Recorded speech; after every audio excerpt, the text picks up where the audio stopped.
नमस्कार, सलाम, सत श्री अकाल। मैं शाइस्ता अमन अख्तर ज्ञानदीप एजुकेशन एकेडमी की तरफ से आप सबका स्वागत करती हूँ अपने वीडियो पर। आज मैं फिर से आपके लिए सीटेट के कुछ नए नोट्स लेकर आई हूँ। जैसा कि आप पिछले प्रीवियस वीडियोस में देखते आए हैं, सीटेट के मैथ्स पेपर 1 और सीटेट के ईवीएस पेपर 1 के नोट्स मैंने आपके लिए दिए हैं। उसके अलावा आज हम एसएसटी के सीटेट पेपर 2 के लिए हम आज रिवाइज करने वाले हैं।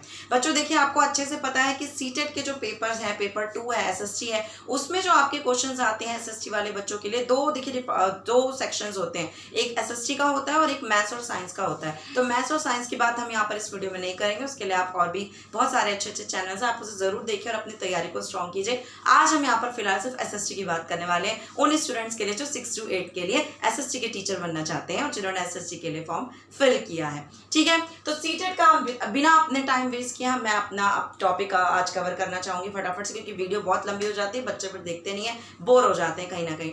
तो सीटेट के आज के हम वीडियोस आपके लिए जो लेकर आए हैं, इसमें 6 to 8 के क्वेश्चंस होते हैं। देखिए बच्चों, अगर आपने 6 to 8 की हिस्ट्री, ज्योग्राफी, आपका डेमोक्रेटिक पॉलिटिक्स वगैरह आपने अच्छे से पढ़ा है, तो आपकी सीटेट कवर करने में आपको कहीं ना कहीं हेल्प हो जाती है। Line by line, step by step पढ़ना तो बहुत मुश्किल है, पर जितना हो सके आप उस चीज को प्रिपेयर करें, बार बार रिवाइज करें।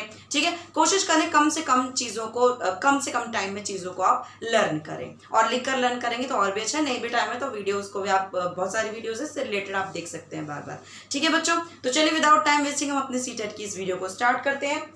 एज यू कैन सी, मैंने यहाँ पर कुछ क्वेश्चंस लिखे हैं। इन क्वेश्चंस के बारे में मैं थोड़ा सा आपको डिस्कस भी करूंगी, एक्सप्लेन भी करूंगी, और मैं थोड़ा सा कुछ पॉइंट्स भी, इंपॉर्टेंट पॉइंट्स अपने आपके साथ आज डिस्कस करूंगी। ठीक है, तो बिना टाइम वेस्ट किए मैं अपने आज के पहले क्वेश्चन पर चलती हूँ। अगर आपको अच्छा लगे प्लीज लाइक शेयर कमेंट जरूर कीजिएगा।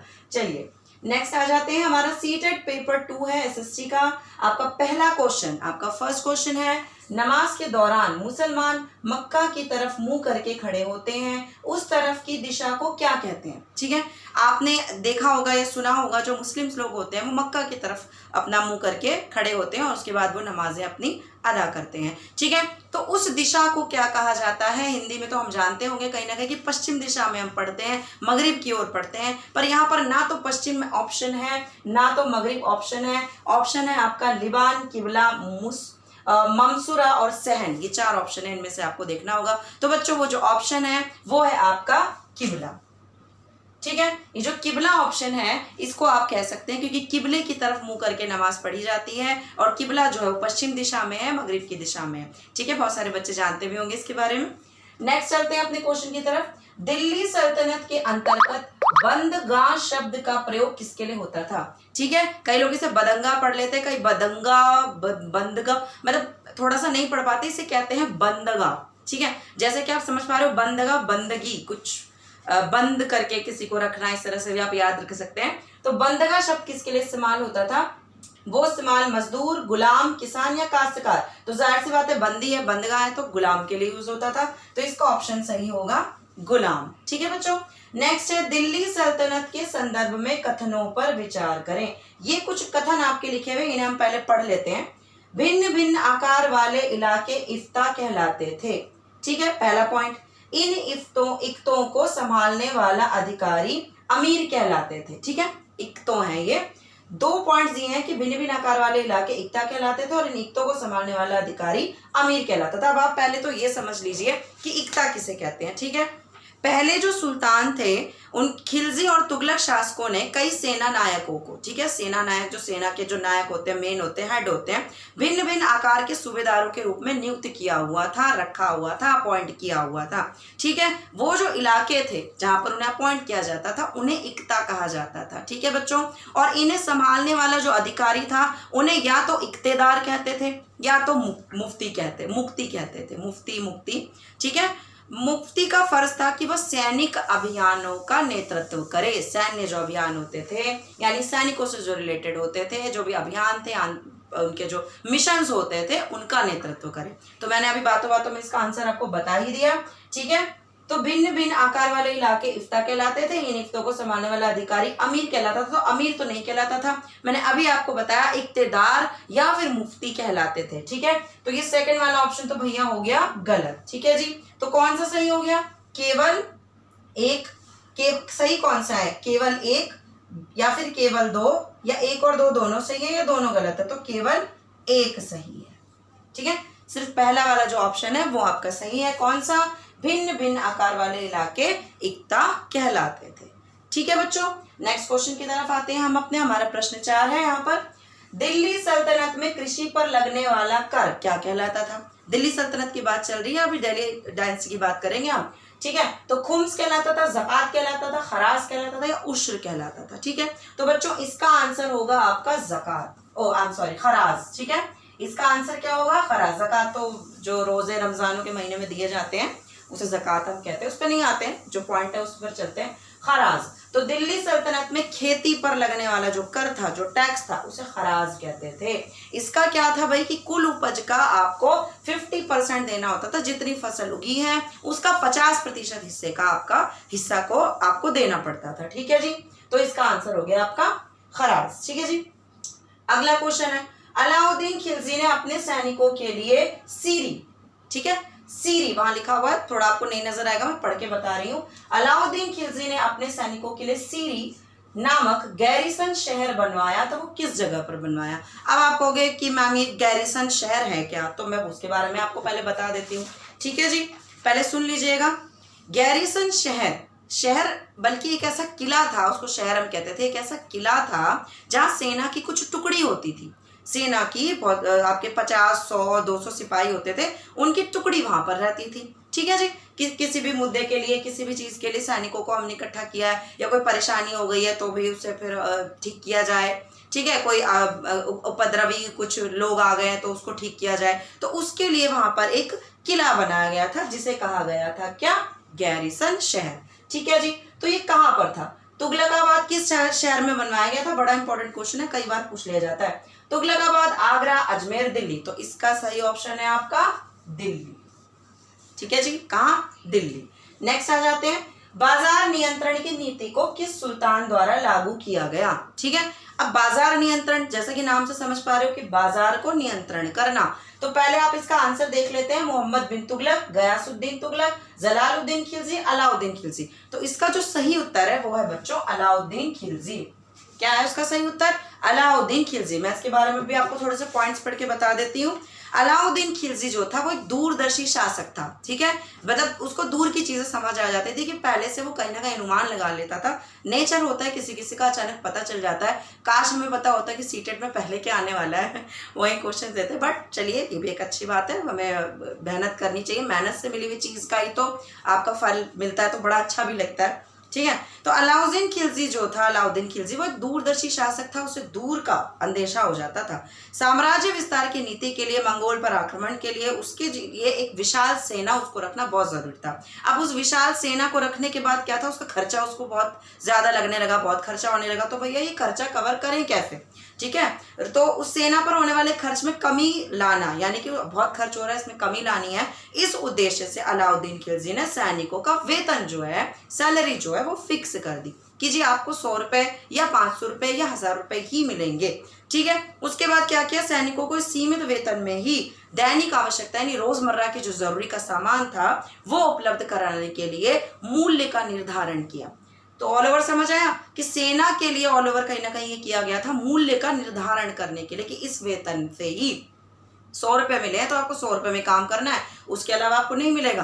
तो उस चीज के लिए बाजार का मूल्य निर्धारण करना जरूरी था। मान लीजिए उसकी सैलरी 100 रुपए थी, उस टाइम की बात कर रहे हैं, चलिए जी 1000 रुपए थी सैलरी, और उसका जो रोजमर्रा का सामान है वही 5000 का आ गया, तो कैसे हो सकता था? तो मूल्य निर्धारण करना वहां पर जरूरी हो गया था, इसलिए ये बाजार नियंत्रण जो है वो लाया गया था। किसने लाया था भैया? अलाउद्दीन खिलजी ने। ठीक है जी, आप यहाँ पे अब नेक्स्ट देख पा रहे हो, मैंने कुछ पॉइंट्स लिखे हैं, क्वेश्चन नहीं लिखे, पॉइंट्स लिखे हैं। रजिया सुल्तान के पिता, ठीक है, तो आप समझ पा रहे हो कि रजिया सुल्तान के पिता के बारे में यहाँ पे बात कर रही हूँ। कौन था पिता, जल्दी से बताइए, एक सेकेंड में मैं लिख लेती हूँ जब तक। तो रजिया सुल्तान के पिता थे इल्तुतमिश। ठीक है जी, अब रजिया सुल्तान की बात आई तो मिन्हाज सिराज पर भी नजर हम कर लेते हैं। मिन्हाज सिराज इसके बारे में मैं आपको पढ़ के बता देती हूँ। मिन्हाज ए सिराज का यह सोचना था कि ईश्वर ने जो आदर्श समाज व्यवस्था बनाई है उसके अनुसार स्त्रियां पुरुषों के अधीन होनी चाहिए। यानी मिन्हाज ए सिराज कहता है कि पुरुष जो है वो ऊपर होंगे और जो स्त्रियां हैं वो उनके अधीन रहेंगी। ठीक है जी। पुरुष ऊपर होंगे, स्त्रियां उनके अधीन रहेंगी, ठीक है जी। तो रानी का शासन व्यवस्था इसके विरुद्ध माना जाता था। फिर रजिया सुल्तान का शासन आ गया, ठीक है। अचानक भाई उनका शासन आया ऑल ओवर, कहीं ना कहीं आप लोग को उतना डीपली नहीं जाएंगे, पर उनका शासन आया तो फिर यही हुआ कि लोगों को ये चीज़ अच्छी नहीं लगी कि भाई एक औरत हम पर शासन करेगी, ठीक है।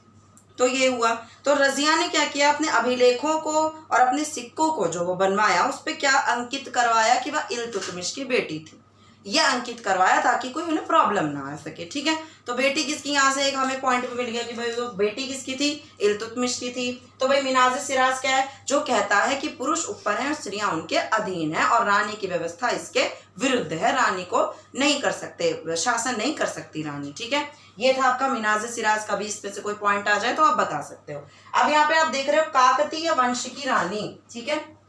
आपने रुद्रमा देवी पिक्चर देखी है बच्चों? रुद्रमा देवी कभी ना कभी देखी होगी, नहीं देखी तो सर्च करना एक बार यूट्यूब पे या कहीं पे भी सोशल मीडिया पे। रुद्रमा देवी की कहानी, उसमें काकतीय साम्राज्य की बात कह रही है वो जो हीरोइन है, उसकी एक्ट्रेस है जो जिन्होंने रुद्रमा देवी का किरदार निभाया, वो कहती है काकतीय साम्राज्य। और कहीं ना कहीं आपने उस पिक्चर में ये देखा होगा, कहीं वो पहले पुरुष बनी हुई रहती है, बाद में लोगों को पता चलता है कि वो एक लेडी थी। तो उतना डीपली तो नहीं हम जाएंगे क्योंकि हमें नहीं पता उस टाइम पे क्या था नहीं था। तो काकतीय वंश की जो रानी थी वो थी रुद्रमा देवी। कौन थी? रुद्रमा देवी। रुद्रमा देवी कह सकते हैं, रानी कह सकते हैं, ठीक है, रुद्रमा देवी, ठीक है जी। इतना समझ आ गया आपको। आंध्र प्रदेश के वारंगल क्षेत्र में था, ये कहाँ था काकतीय शासन? आंध्र प्रदेश के वारंगल क्षेत्र में था, ठीक है। और वहां के वंश का राज कौन चलाता था? रुद्रमा देवी। कब से कब तक चलाया इन्होंने? 1262 से 1289 तक। कब से कब तक चलाया? 1262 से 1289 तक। कभी आपसे कोई पूछ ले, आंध्र प्रदेश का वारंगल, रुद्रमा देवी, 1262 से 1289, ठीक है, 1289।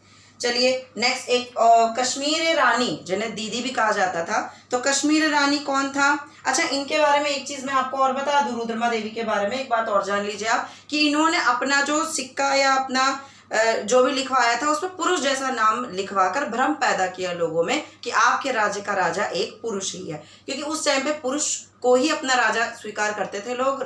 महिलाओं को अपनी रानी स्वीकार करने में उन्हें बड़ा परहेज था। ये बात अलग है, आज के टाइम में महिलाएं शासन भी चला लेती हैं, पर कहीं ना कहीं नहीं एक्सेप्ट करते हैं, वो रहता ही है थोड़ा सा, ठीक है। नेक्स्ट आते हैं कश्मीर की रानी जिन्हें दीदी भी बुलाया जाता है, कहीं ना कहीं आपको पता होगा इसका आंसर है। इसका आंसर है आपका दिद्दा। क्या आंसर है? दिद्दा, ठीक है। थोड़ा हौच पौच हो गया, मैं इसलिए बोल देती हूँ। कश्मीर की रानी दीदी, दिद्दा को भी बुलाया जाता है। दिद्दा का जो शासन था वो था 980 से 1003, ठीक है बच्चों। कब तक था? 980 से लेकर 1003 के बीच में, ठीक है, 1003 तक के बीच में इनका शासन था। लिख नहीं रही हूँ हर पॉइंट क्योंकि देखो उतना टेक्निकली मेरे पास कुछ भी नहीं है, मेरे पास जो भी पॉइंट्स आते हैं मैं आपके साथ डिस्कस करती हूँ। तो आप सुनिए, जितना चीज़ें आप चीज़ों को सुनकर आप सीखेंगे शायद आप देखकर भी नहीं सीख सकते। मेरा ऐसा मानना है सुनकर हम ज़्यादा अच्छे से लर्न कर पाते, याद कर पाते। सुनने का एक ये भी फायदा है, आप कान में अपने हेडफोन वगैरह लगाकर अपना काम करते हुए भी आप सुन सकते हैं, ठीक है।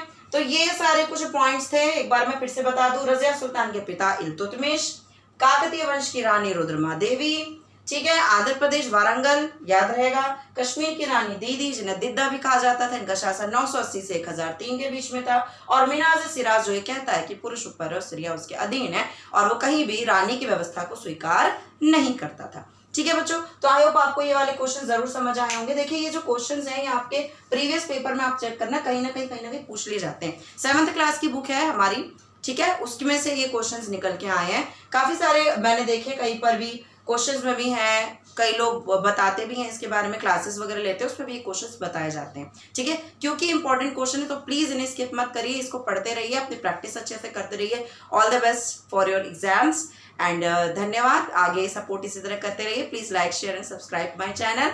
जय हिंद, जय भारत।